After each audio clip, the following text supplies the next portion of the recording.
There is someone here who was very close to the Masters family during the rise of the Roy Masters cult. It is imperative to keep your identity masked, but can you tell us how you got involved with the Foundation of Human Understanding? A sibling of mine moved to Oregon and became intimately involved in the foundation. I stayed close and went also, but kept on the fringes. Then after a time, I became friends with the sons of Roy Masters. They are Mark, Michael, David, and Alan Masters.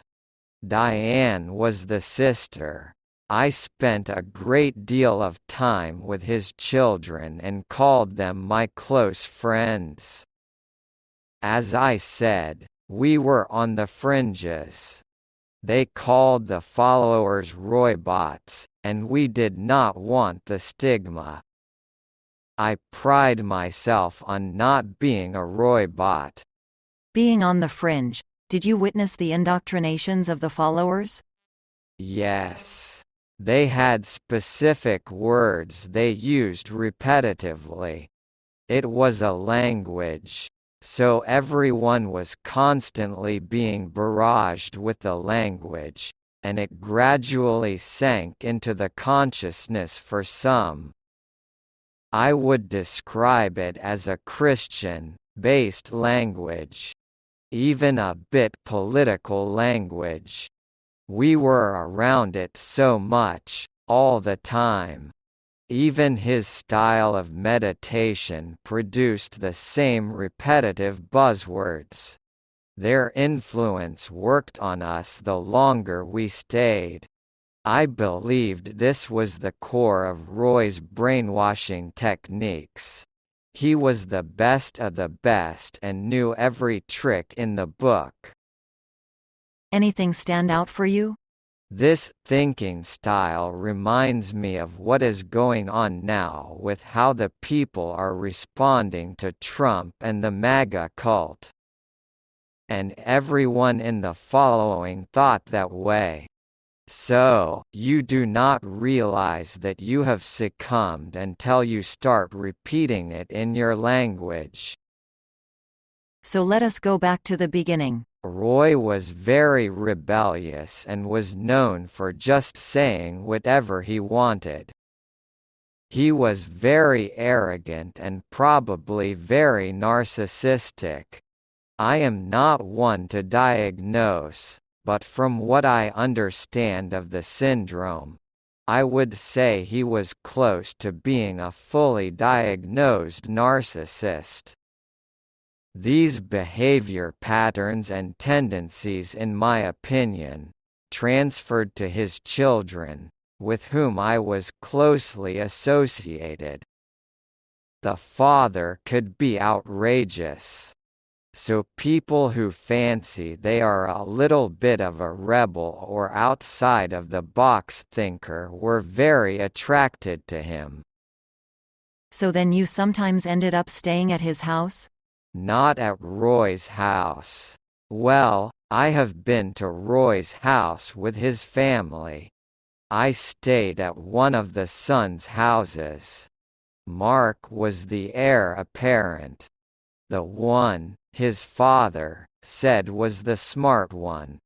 I became involved in the 80s and gradually as Roy aged, I saw that Mark started to take over.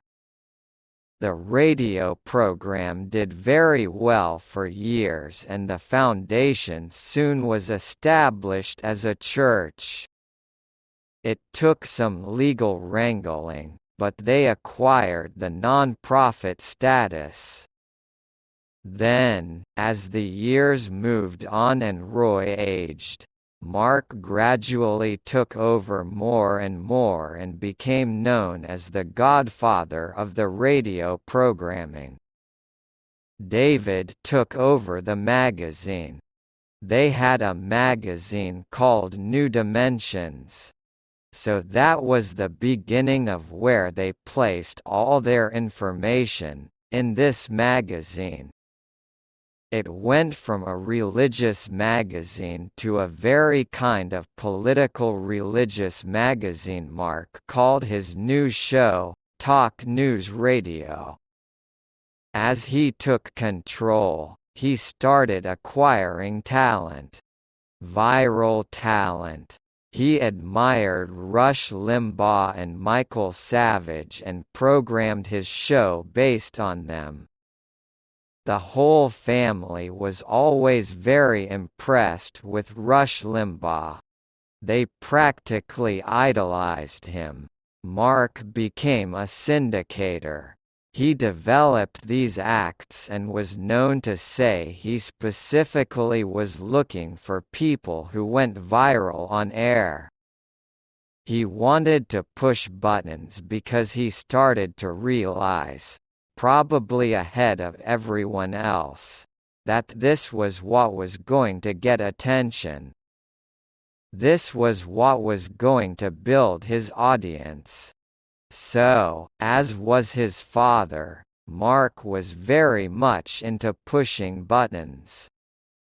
However, one thing about the Masters, if I had to define them, is that they were salesmen and believed what they were preaching.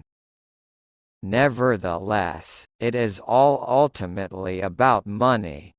Mark became the brainchild of all this, and as a result, he became affiliated with powerful individuals who helped him develop and grow the talk news. I was on a plane with Mark went to New York. He was about to create the Fox News Radio. Roger Ailes, the chairman and CEO of Fox News, Fox television stations, and 20th Television, asked Mark to put together Fox News Radio. So, that is how Sean Hannity and Laura Ingraham got involved. Sean Hannity had already been brought into the fold and had listened to Roy Masters since the 80s. Sean had Roy on his program twice if you listen to a Hannity YouTube program. Moreover, if you listen to it, Sean talks about listening to Roy from back in the time when I started listening to Roy, which was in the 80s. Sean is a long-term follower of Roy Masters, which is well documented. Hannity says it himself on his program. He was best friends with Mark. Hannity called Mark often when Fox News was the no-spin zone. He communicated with Mark about how to create a spin based on Roy's teachings. Not only Sean Hannity, but if you read the article from the Daily Beast, the guy from Breitbart was also into Roy Masters. None other than Steve Bannon. He was never a follower but listened to Roy Masters and was someone who advised Trump. So, yes, Steve Bannon knew Roy and Mark Masters. So that is what I know from being inside the inner circle of the family. So where does Laura Ingraham fit into this inner sanctum? Michael Masters was her syndicator. She was somebody that he discovered when she was beginning to develop her career. So he promoted her. So she was one of his programmed talk news radio people, and she eventually became one of his most prized acts. She went through her breast cancer stage. Then at this same time, Mark was getting noticed. That was when Westwood One, a larger radio programming, took over Mark Masters' radio hold. Mark was at the top of his game, and everybody was looking at him.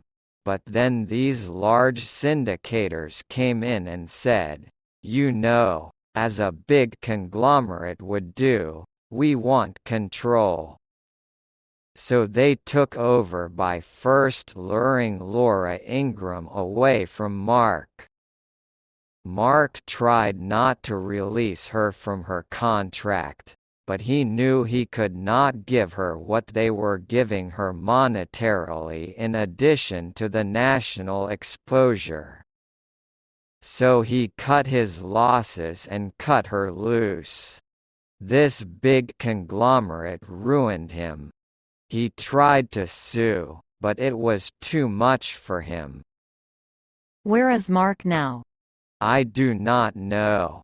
Many others, as well as myself, removed themselves from the cult, but now they are Christians.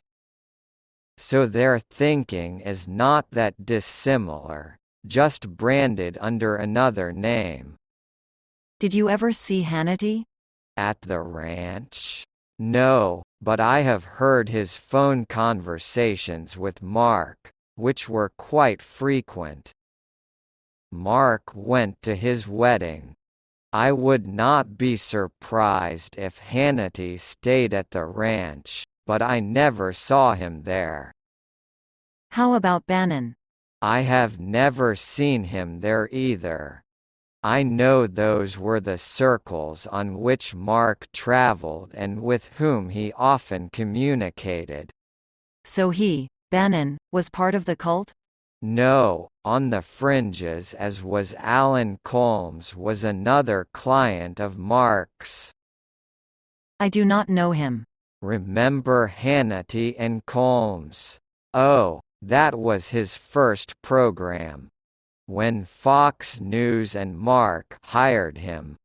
Colmes was the Democratic person, but, from what I know, Mark disliked him.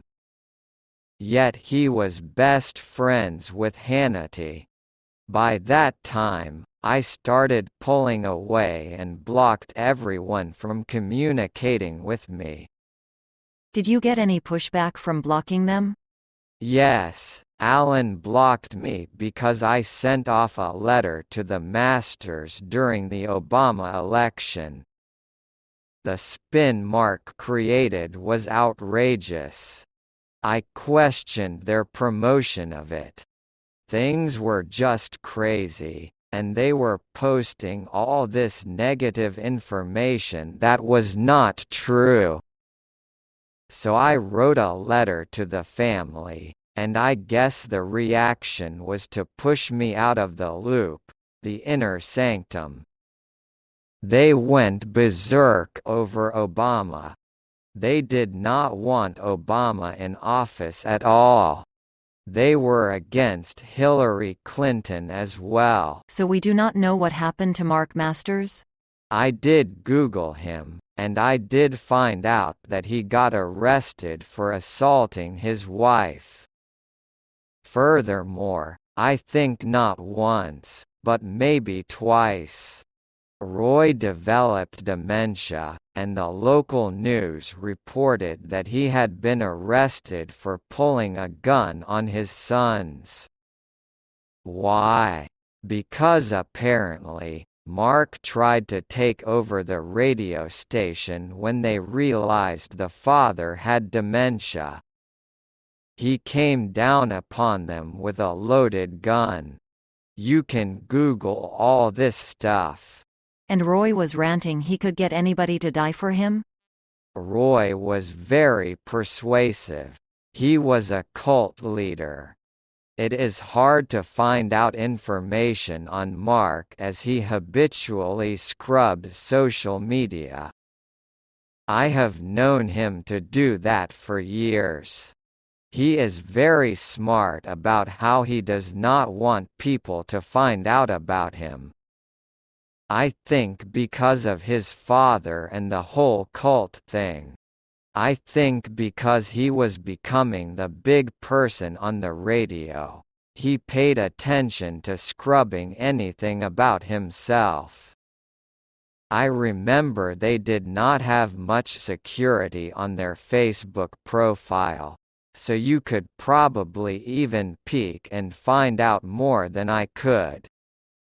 Then there was the incident with Lisa Masters, the former daughter-in-law of Roy Masters. She accused him on national television of violence against her and her daughters. "I just want people to know he is dangerous," Lisa Masters said. "I just thought, I know a lot about this man. I will just turn around and let him have it." Lisa Masters told Extra producer Frank Snepp that the controversial radio personality punched her once while she was married to his son, David Masters, and that Roy Masters slapped her daughters in 1997 while they visited his home. She said she considered the incidents consistent with what she says is a long history of Masters' denigration of women. "He has said on the radio there is a time women have to be restrained and even slapped," she said. Snepp said that he talked to Roy and David Masters on the phone during 2 visits to Grants Pass but that neither would let him put them on camera. Roy Masters declined to be interviewed by the Medford Mail Tribune.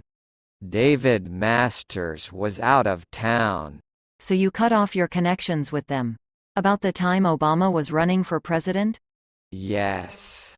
Just anything that surfaced on Sharia law made them paranoid about anyone Muslim. They were deeply entrenched in the end of the world thinking. It was a crazy time that all this paranoia was posted on Facebook, and I knew it was not true. Moreover, during that time, Russia was causing all this upheaval during the Clinton-Trump campaign. They believed in the concept of the end of times. It used to be very stressful because back in the 80s, they bought the ranch in southern Oregon. The reason why Roy Masters bought that ranch, with gold, real money, because if there is supposedly a nuclear war, that valley is safe against nuclear fallout. The town just went wild. Moreover, he gradually was there so long that it got integrated, but he used to wreak havoc. He loved having that town react to him, but then Raj Kapoor happened, which outshined him, and they took over a small town in Oregon. They poisoned the people in the town. It was insane. You have to watch it on Netflix. This new cult overshadowed Mark, and he could not escape from under it. But Roy said, "I could be a Jim Jones, but I am above that." When the father passed away, the boys began infighting. They found out how much money Roy Masters had. Then each son was fighting for control of the foundation of human understanding. So the sons all got involved in a lawsuit, and I believe Alan might be the one that kind of won out. Alan is the one that has a car show. He goes on the former Regis and Kathy Lee every year and introduces new vehicles. He is best friends with Jay Leno. He goes under the name Alan Taylor. Did Alan take over the cult, or did the cult die? Well, it is still called the Foundation of Human Understanding. He still continues the Sunday conversations. So I guess he is still trying to keep this going. I have known Alan since he was a teenager. So what happened? How did Steve Bannon's connection to Trump influence Trump? Does Hannity's and Ingram's influence Trump? They both direct dialed him on J6 and pleaded with him to stop. So let us take this all to the next level. Stay tuned.